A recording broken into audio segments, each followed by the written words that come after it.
এসেছে। আর যেদিন লড়াইয়ের ডাক দেব, প্রতিশোধের ডাক দেব, সেদিন সবার মুখে দিয়ে আগুন বেরোবে, আগুন।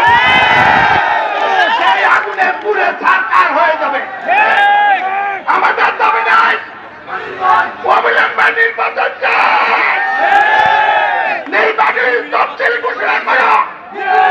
ফেব্রুয়ারির মধ্যে ডক্টর ইউনূস শর্ত প্রধান উপদেষ্টা আমাদের নেতা তারেক জিয়ার সাথে যে কথা হয়েছে ফেব্রুয়ারিতে নির্বাচন, এই কথা রাখতে হবে, নাইলে বাংলা আগুন জ্বলবে।